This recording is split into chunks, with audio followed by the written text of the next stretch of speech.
bagaimana seseorang tidak tenang ya ketika membaca Al-Qur'an? Ya, bagaimana dia tidak tenang ya padahal Al-Qur'an tersebut adalah datang dari Allah Azza wa Jalla, dan dialah yang menciptakan manusia dan menciptakan hati kita dan sudah men-setting hati manusia bahwasanya hati ini tidak akan tenang kecuali dengan Al-Qur'an, dengan zikrullah. Dalam sebuah ayat Allah Subhanahu wa taala mengatakan alladzina amanu wa tatma'innu qulubuhum li dzikrillah. Ala bi dzikrillah tatma'innul qulub. Ketahuilah dengan berzikir kepada Allah maka hati kita akan tenang. Orang yang mau berkumpul dan membaca Al-Qur'an, maka kita lihat kehidupannya lebih tenang, Pak. Ya, kehidupannya lebih tentram. Ya, dibandingkan dengan orang yang jauh dari Al-Qur'an. Ya, dan semakin seseorang dekat dengan Al-Qur'an, maka akan semakin banyak turun sakinah kepada dirinya. Akan semakin turun ketenangan pada dirinya. Ini tergantung dari kesungguhan dia di dalam mempelajari Al-Qur'an, kesungguhan dia di dalam membaca Al-Qur'an. Ya, semakin dia bersungguh-sungguh mendekatkan diri kepada Allah dengan Al-Qur'an, semakin Allah turunkan kepadanya as-sakinah. Nazalat alaihimus sakinah wa ghasyiyatuhumur rahmah. Allah SWT akan meliputkan pada diri mereka kasih sayang. Artinya kasih sayang Allah SWT akan turun kepada kaum ini yang mereka mau berkumpul mempelajari Al-Qur'an. Ya, dan siapa di antara kita yang tidak mau disayangi oleh Allah SWT Rabbul Alamin?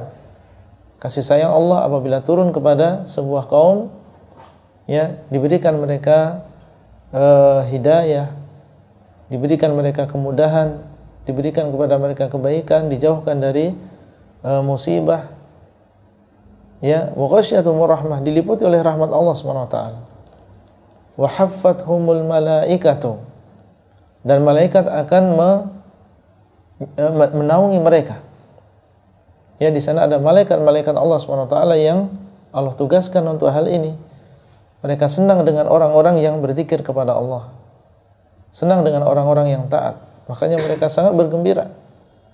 Ya, dan mereka merendahkan dirinya di hadapan orang-orang yang demikian. Mereka menaungi orang-orang tersebut dengan sayap-sayap mereka.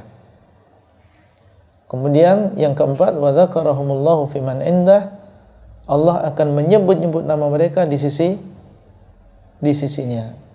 Yaitu di sisi Allah ada para malaikat, ya. Karena di sini mereka menyebut-nyebut nama Allah, membaca Al-Qur'an, ya, mengingat Allah, maka balasannya Allah akan menyebut nama mereka di hadapan para malaikatnya. Dan ini adalah termasuk al-jaza' min jinsil amal.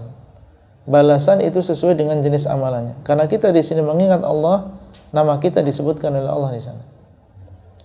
Kita nggak bisa bayangkan seandainya nama kita disebut oleh orang nomor 1 di Indonesia. Ya, kita siapa? Kemudian nama kita disebutkan oleh Pak Presiden misalnya, di hadapan seluruh orang Indonesia. Pak Fajar Kurniawan misalnya. Dari mana, Pak? Imah. Enggak, asalnya dari mana? Asalnya? Dari Garut misalnya. Kira-kira gimana perasaan, Pak? Nama Bapak disebutkan Pak Presiden di hadapan seluruh orang Indonesia. Gembira? Sebagai orang baik tentunya. Ya, tentunya kita akan gembira. Wah, nama saya disebut Pak Presiden, pernah diucapkan oleh beliau.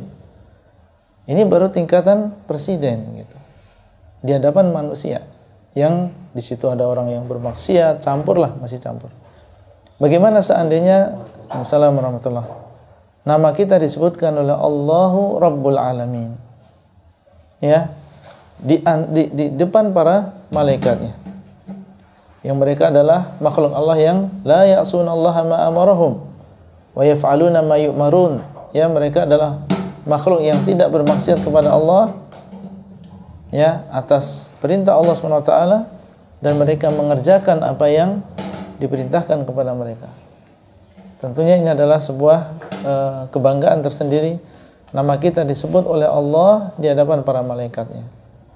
Nah, ini didapatkan keutamaannya ini bagi orang yang menghadiri ya seperti ini, yang berkumpul dalam rangka membaca Al-Quran. Ini baru satu hadis yang menunjukkan tentang keutamaan ya berkumpul dalam rangka membaca Al-Quran.